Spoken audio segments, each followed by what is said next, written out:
મોટાભાઈ જયરાજભાઈનું ને નવનીતભાઈનું ને માયાભાઈનું. આમાં તો માનો ને કે મારા અંદાજ પ્રમાણે કહું, બીજાનું તો પછી હું તમને કહીશ. 6 થી 7 હજારની આસપાસ મારે ખાલી યુટ્યુબમાં સબસ્ક્રાઈબર વધ્યા, બરાબર. અને અન્ય જે બાકી નહોતું, હું કાંઈ મૂકતો નથી. મને યુટ્યુબમાં એ કાંઈ ફાવતું નથી. એમાં એટલું બધું થઈ ગયું કોકે તને કેટલા પૈસા મળે ભાઈ, આમાં આપણને કાંઈ ખબર પડતી નથી. આપણે 3 મહિના ચાલુ કર્યું પહેલાં.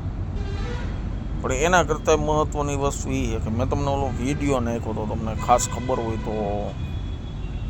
આપણે માર્કેટિંગ યાર્ડ પાસે લોખંડના બ્રિજ અત્યારે બંધ કરી નાખ્યો ને ડેલી સર્વિસની અંદાજે 500 થી 600 દીકરીઓ, અને અંદાજે જાજા એનાથી પણ ઓછા દીકરા અહીં બધી આપણે સ્કૂલોમાં ભણવા આવે છે. હવે એને રોડ કરવા એમાં મેં દર્શાવ્યું છે કેવી રીતના નીકળવું. આપણે મોટા જણ છીએ તો એ નેશનલ હાઈવે આપણે પાર નથી કરી શકતા, તો એ નાની દીકરીઓ અને એને જાજા ભાગે કોઈ ગઈડું માણા મૂકવા આવતું હોય, એમાં આ બાજુ એવડો મોટો રોડ ખોદાય તો એનો ખાડો કરી નાખ્યો હોય.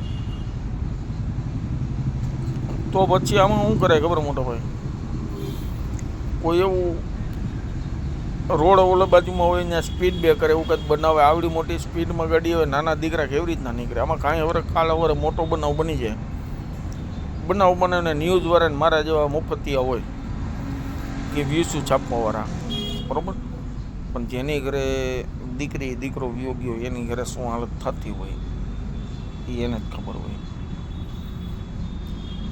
આપણું તો એક જ માગણી છે કે ભાઈ આ ભલે પુલ ના આવી રીતના થઈ ગયું. આપણે તો 2-3 વખત આપણે બપોરે જે નિશાળનો ટાઈમ હોય એ ટાઈમે, કાલ તો રજા છે સંક્રાંતની, ત્યારે આપણે 3-4 વડીલ જ, કોઈ નાના છોકરા નહીં, વડીલ જ ઊભા રહી ગયા હતા કે દીકરીઓને આપણે આ બાજુ લઈ શકીને દીકરાઓ. એટલે એ જ વસ્તુ હતી ને. બીજી કે ઓલા હવે ભાઈ આપણી પાસે મસાલો પૂરો થઈ ગયો, ઘી પૂરું થઈ ગયું, આમાં ઘણા કેટલું હોયનું. આમાં ઘણાએ કોઈક એમ કહેતો હતો મારે કોઈ યુટ્યુબમાં અને ઇન્સ્ટામાં ફેસબુકમાં ખબર નહોતી, અત્યારે એનું નામ રોશન થઈ ગયું. હવે ધન્ય દેવો પડ્યો પહેલાં માયાભાઈને, જયરાજભાઈને અને નવનીતભાઈને,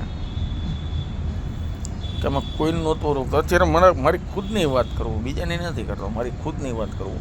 હું રાજકોટ જ રહું. હું મારા છોકરાને જરા સોરઠિયાવાળી ચોકથી માંડીને કે આપણે નીલકંઠ ટોકી ને ગમે ત્યાં આજુબાજુ ગમે ત્યાં ગયો હોય, ઘણા મને કાકા ભાઈ હારું આજે લગી મારા ઘરના હોય મને નથી કહ્યું ભાઈ કેમ કરે શું કરે છે એમ.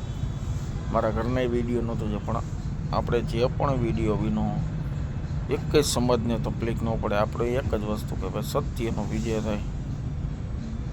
કૃષ્ણએ ભગવાને એક જ વાત કરી હતી, ભાઈ સત્ય એ છે તો હું તમારી સાથે છું, અને બાકી તમારી રીતે. એટલે એ જ પ્રમાણે આપણા ટોટલી વિડીયો હતા ને. આપણે બે સમાજમાં એક જ સમાજનું બોલી એવું એમાં નથી, કેમ કે નાનાથી મોટા બધા હેરે થઈ ગયેલા એટલે બોલવાનું કોઈ પ્રશ્ન જ નથી. પણ હા, એક વસ્તુની બહુ મજા આવી, અમારા જેવા નાના માણસો યુટ્યુબર, એટલે હું તો યુટ્યુબર 3 મહિનાથી નથી થયો આમાં, અને હું માતાજીના જ વિડીયો, મારી આ આઈડી રહે ને એ તો કોપીરાઇટ છે. આ આઈડી રહી મારે કોપીરાઇટ છે, કેમ કે હું બધા માતાજીના જ વિડીયો મૂકતો હતો. મારે બીજોમાં કંઈ હોય ને, પહેલાંના વિડીયો બધું માતાજીનું નહીં જ કોપીરાઇટ છે. ભાઈ આમાં આવો કાવે ન આવે આપને કાંઈ ફેર પડે ને. આપણે માતાજીની કૃપાથી ને આપણી પાસે અત્યારે 2 ગાડીઓ છે છૂટ્યું, બાકી તમે જોઈ જ છે નવી ગાડીઓ, એમાં પછી હપ્તા ચાલુ હતી.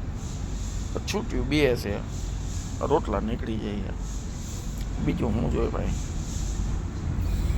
બીજું કાંઈ જોતું નથી. બસ આમાં આપણે કાંઈ આ બધા ભાઈઓ અરે હજી રૂબરૂ મુલાકાત નથી થતી, ક્યાં કોણ રહેતું એ ખબર ન પડે, એટલે બધા ભાઈઓ અરે વ્યવસ્થિત આપણે વાતચીત આવી રીતના કરીને કરી. પણ આમાં એવું થાય ભાઈ, કોમેન્ટ બોક્સ ચાલુ રાખીને અમુક એવી વ્યક્તિ હોય ને એ અશબ્દ ને એ બધું લખે, એના હિસાબે આપણે કોમેન્ટ બંધ આપણાથી સહન ન થાય, એટલે આપણે કોમેન્ટ બોક્સ બંધ રાખીએ. બાકી જય મુરલીધર, જય માતાજી, અને હાઉ ડાયરાને હંમેશા ખુશ રાખે, ખુશ તો હું શું રાખી શકું કે ભગવાનને જ કહી શકીએ આપણે.